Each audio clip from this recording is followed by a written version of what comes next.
ሰላም ጤና ይስጥልኝ የዞላ ቲዩብ ተከታታዮች፣ ዛሬ ይዤላችሁ የመጣሁት መረጃ አረፈች ከተባለ ከ11 ቀን በኋላ አልሞተችም በህይወት አለች የሚሉ መረጃዎች ወጥተዋል። በጣም የሚያሳዝን ነገር ነው እየተሰማ ያለው። ታግታለችም የሚሉ መረጃዎች እየወጡ ነው ያሉት። ምንድነው እሱ እየተፈጠረ ያለው? ይሄ ነገር ወደ ማንስ ነው የሚያመለክተው?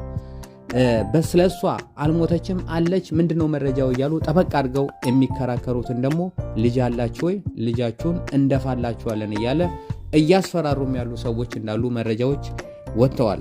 በጣም ያሳዝናል ብቻ የሆነ ያለው ነገር። የዴዚ እናት የዛሬ 11 ቀን አካባቢ በህይወት የለችም አረፈች፣ በጣም ያሳዝናል ተብሎ በማህበራዊ ሚዲያ ላይ በስፋት ተጥልቋል። እንደውም በጣም እኔ ይሄን ነገር እውነት ነው እንዴ ወደ ማለት የደረስኩት 2030 የሚባል ፕሮግራም በኢቢኤስ ቴሌቪዥን ላይ የሚያቀርበው ወንድማችን ለኔ እኮ ከአሜሪካ ስጦታ ይዛልኝ መታ ናውሰድ እያለችኝ እኔ ደግሞ ቻይና ነበርኩ፣ ስለዚህ ያን ነገር ለመቀበል አልቻልኩም፣ እየተጠባበቅኩ ነበር። በጣም ነው የሚያሳዝነው። የተዋወቅንበት መንገድ ደግሞ ዴዚን ለመጀመሪያ ጊዜ 2030 ላይ በኢቢኤስ ላይ ሳቀርባት ልጄን ምን አይነት ጥያቄ ነው የምጠይቀው? እባክህ ልጄን ማህበራዊ ሚዲያ እንዲበላብኝ አልፈለግም፣ ለሷ የሚመጥን ጥያቄ ነው፣ ጥያቄውን ንገረኝ ብላ ጥግ ድረስ ተከራክራኝ ጥያቄውን እንድነግራት አርጋኛለች። ስለዚህ በዛ ምክንያት ፋሚሊ ሆነናል። አሁንም ከአሜሪካ የመጣችው ሆቴል ልከፍት ነው። አሁን የሰማነው ነገር ደግሞ በጣም የሚያሳዝን ነገር ነው፣ በጣም ቅስምን የሚሰብር ነገር ነው ሲል በማህበራዊ ሚዲያ ላይ አጋርቷል። ይህንንም ተከትሎ በጣም ብዙ ቲክቶከሮች፣ በጣም ብዙ ማህበራዊ ሚዲያዎች እንደዚሁም ዴዚና ደግሞ አሌክስ የሚባለው ባለቤቷም እነሱም በስቶሪ ገጻቸው ላይ ጥቁርም በመልበስ ሀዘናቸውን ገልጸዋል። በጣም በሚገርምና በሚያሳዝን ሁኔታ። ከዚህ ሁሉ በስተጀርባ ግን የዴዚ እናት በህይወት እንዳለች መረጃዎች ወጥተዋል። በእነሱ አካባቢ ያሉ ሰዎች እዚህ አካባቢ ነው የተቀበረችው፣ ቤተሰቦቿ እዚህ ናቸው፣ አዘን ተቀምጧል የተባለበት አካባቢ በሙሉ ህብረተሰቡ፣ ቲክቶከሩ ተሯሩጦ ሄዷል። ግን ምንም አይነት መረጃ ሊገኝ አልቻለም። ተቀበረች የተባለችበት ቤተክርስቲያንም በዚህ ቀን ተቀበረች የተባለበት ቤተክርስቲያንም በዛን ቀን የተቀበረ ሰው እንደሌለ መረጃዎች ወጥተዋል። አይ እኔ እዚህ ነው ቦታ ነው ያሉት እዛ አላልኩም የተባለ ቦታም ድጋሚ እዛ ቦታም ሲኬድ በእውነትም እዛ ቦታም የተቀበረ ሰው የለም። ስለዚህ የዴዚ እናት የት ነው ያለችው? በዴዚ ጉዳይ ደግሞ ለሚያወሩ ሰዎች ይሄ የዴዚ ባለቤት የሚባለው አሌክስ አንዷን ልጅ ምንድነው እሱ ይሄ ነገር ብላ ስታጣራ ልጅ አለሽ ወይ ብሎ ይጠይቃታል። አዎ። ስለዚህ ልጆችሽን አትፈልጊያቸውም ወይ? አርፈሽ ተቀመጪ የሚል ማስፈራሪያ ወደ ልጅቷ ልኳል ማለት ነው። ልጅቷም እንዴ ይሄ ነገር እንዴት ነው ስትል በማህበራዊ ሚዲያ አውጥታለች። ብዙዎቹ ሞታለች ወደሚል ማረጋገጫ የገቡት ያመኑት ሰዎች በሙሉ አይ አልሞተችም፣ ይሄ ሁሉ መረጃ እያለማ አልሞተችም ተብሏል።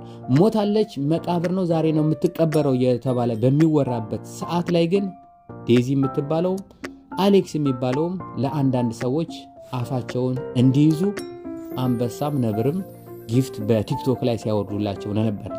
ለነሱ መጥፎ ነገር ያወራሉ የተባሉ ሰዎች አንበሳ ሲለክላቸው ግልብጥ ብለው አፋቸውን ይዘው ወደ ሴትዮዋ መዘዋል ማለት ነውና ነገሩ ድብልቅልቅ ያለ ነው። ነገሩ በጣም የሚያሳዝን ነው። እሷ ሞተች ከመባሉ በፊትም እረፍት ለ3 ቀን ልንወጣ ነው ብለው ተናግረው ነበር። ስለዚህ ይሄ ጉዳይ ምንድነው የሚያመዝነው? ልጅቷ የመጣችው ከአሜሪካ፣ ይሄ ዴዚና አሌክስ የሚባለው ሰው ደግሞ ከነሷ ከመጣች በኋላ አረፈች ሞተች ከመባሉ በፊት ሰሞኑን ጠፋ እንላለን ያሉበት መንገድ፣ ይሄን ተከትሎ ደግሞ እሷ ሞተች አረፈች የተባለበት መንገድ፣ አሁን ደግሞ አልሞተችም አለች ተቀበረች የተባለችበት ቦታ ምንም ነገር መረጃ አለመገኘቱ፣ አሁን ደግሞ በህይወት አለች ታግታ ነው ያለችው እየተባለ የሚወራበት መንገድ እንዴት ነው ነገሩ ብለው ስር ሰደው ስለ ዴዚ እናት ስለሚከራከሩና የሚጠይቁ የት ነው የተቀበረችው ያሉ የሚሯሯጡ ሰዎች ደግሞ በኃይለኛው በልጆቻቸው ቤተሰቦቻቸው የሚፈራሩበት መንገድ፣ ይሄ ሁሉ ነገር እንዳልሞተች የሚያመዝን ነው። በጣም የሚያሳዝን ነው። በጣም የሚገርም ነው። እንግዲህ የት ነው ያለችው ምንድነው የሚል ወደ መንግስትም ይሄ ጉዳይ ሊደርስ ግድ ይላል። ወደ አሜሪካ ኤምባሲ በተለይ አዲስ አበባ ውስጥ ያላችሁ ሰዎች ይሄን ጉዳይ ለአሜሪካ ኤምባሲ አዲስ አበባ ውስጥ ልታደርሱት ግድ ይላል። ለምን ይሄ ሲሪየስ የሆነ ጉዳይ ነው። የሰው ህይወት ነው እየታገተ ያለች። አንድ እናት በማይሆን ሁኔታ ውስጥ ነው ያለችው። ልጇን በሚያሳዝን ሁኔታ ተነጥቃ ልቧ ተሰብሮ በልጇ ተሰድባ፣ ብዙዎቹ አልሰደበቻትም ምናምን ይላሉ። አንቺ ዱቄት ብላ እናቷ ስትሳደባ ላያችሁ ምን ተሰድባለች። በልጇ ተሰድባ የሄደች እናት ልጄን አፈቀችኝ እያለች በምትልበት ሰዓት ላይ ደብዛው መጥፋቷ ብቻ ሳይሆን ሞታለች እየተባለ ህብረተሰቡ እንዲያምን ጊፍት እየተሰጠ ሰውን እንዲያሳምኑላቸው የሚደረግበት መንገድ በሙሉ ምንድን ነው ይሄ ነገር? ይሄ ጉዳይ ያም ሆነ ይሄ ዋናው ነገር ሊያቅ የሚገባው እነ አሌክስ እና ዴዚ ይሄን ጉዳይ ከስር ከመሰረቱ በደንብ ያውቃሉ ብዬ አስባለሁ። ስቶሪ ላይ አድርገዋል። ሞታለች ብለው እነሱ ማዘናቸውን ልክ እንደኛ በስቶሪም ቢሆን ገልጸዋል። እኛ እንድናምን አድርገውናል። አሁንም ይሄ ነገር ይጣራልን ወደሚሉ ሰዎች ደግሞ እየጻፉ ልጅሽን አትፈልጊያትም ወይ ልጅሽን እደፋልሻለሁ የሚል ማስፈራሪያ እየተላከ ነው ያለው። እቺ የዴዚ እናት እንግዲህ ከአሜሪካ ነው የመጣችው። ሆቴል ልከፍት ነው የመጣችው። ምናልባት ብሩ አሳስቷቸው የሆነ ነገር አድርገዋት እንዳይሆን። ሁለተኛ ነገር ደግሞ የአሜሪካ ዜግነትም የአሜሪካም ስለሆነች ለአሜሪካ ኤምባሲ ቢነገርና ይሄን ጉዳይ ስለ ልጅቷ አሜሪካ ኤምባሲ የሆነ ነገር ቢያደርግ መልካም ነው ለማለት እወዳለሁ። አንዳንድ ሰዎች በጣም ይገርመኛል። እነሱ ላይ የሆነ ነገር ሲደርስ እንዴት እንደሚሆኑ ፈጣሪ ይወቀው። አንድ አንበሳ ተላከልኝ ወይ ደግሞ አንድ አበባ ተላከልኝ ብሎ ያለውን ነገር ግልብጥ አድርጎ ወንጀል አልሰሩም፣ እንደዚህ ነው፣ ሞታለች፣ አርፋለች፣ በቃ ሄደች፣ ማንም ሰው ይቀራል፣ እኔም እሄዳለሁ እኮ እያሉ ሰዎች እንዲያምኑ ማድረግና መፈራገጥ ይሄ አግባብ ነው ብዬ አላስብም። በጣም ነውርም ነው፣ በጣም አስጸያፊም ነው።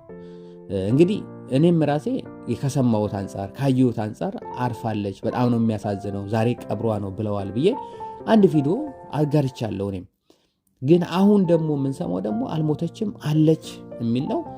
ልጆቹ ደግሞ የሄዱ የሚያስፈራሩበት መንገድ፣ ጊፍት የሚሰጡበት መንገድ በየቦታው አሁን ለምሳሌ እናቴ ሞታለች፣ እናቱ ሞታ ወይ ደግሞ ሰው ሞቶ እንዴት ነው ሰው ቲክቶክ ላይ ቁጭ ብሎ ከሌ ስለኔ ምን አለ አይ ከሌማ ያስፈልገዋል ቆይ አበባ ልኬ አፉን ላስይዘው እንደዚህ እየተባለ የሚላክበት መንገድ የሚከታተሉበት መንገድ ምንም መንገድ የለም። እንደ ሀዘናችሁን አታውጡም ወይ? ምንድነው እሱ በዚህ ሰዓት ላይ ቲክቶክ ላይ ምን ታደርጋላችሁ? ምንድነው በየዞራችሁ ጊፍት የምትሰጡት? ዴዚ ሳንቺ ሳታዝኝም ወይ? አንተስ ምንስ ቢሆን እንደው የሚስትህ ወይ ደግሞ ባለቤት ነች የምትላት እናት አይደለች ያረፈችው? እንደው ለሁለት ቀን ለሶስት ቀን ምን አለበት አረፍ ብትሉ እያለን እኛ እዚህ እንላለን። ህብረተሰቡ ይላል። ስለካ ነገሩ ደግሞ በስተጀርባ ደግሞ ሌላ ነገር ነው ያለውና በጣም ያሳዝናል። ፈጣሪ እናታችንን ባለችበት ይጠብቅልን። በእውነት ፈጣሪ መልካም ነገር እንዲያሰማን ጥሩ ነገሯን ለመስማት ያብቃን።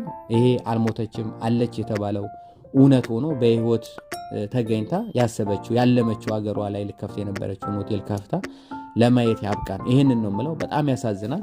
ይሄን ጉዳይ ግን ለማንኛውም ልታጣሩልን ትክክለኛው መረጃ ልትነግሩን የምትችሉት ዴዚና አሌክስ ናችሁና እባካችሁ ያለውን ነገር የምታውቁትን የተደበቃችሁበትን እየዞራችሁ አበባ እየሰጣችሁ ሰው አፉን እንዲዝ የምታረጉበትን ሰው ሲናገር አትናገሩ፣ ልጅሽን እደፋልሻለሁ እያላችሁ በውስጥ የምታስፈራሩበትን ሁሉን ነገር ምክንያታችሁ ምንድን ነው? እሷስ የት ነው ያለችው የሚለው መረጃ እንድትገልጹልን እንፈልጋለን። ፈጣሪ ባለሽበት ይጠብቅሽ። Ya Zola, ya Zola, ya Zola.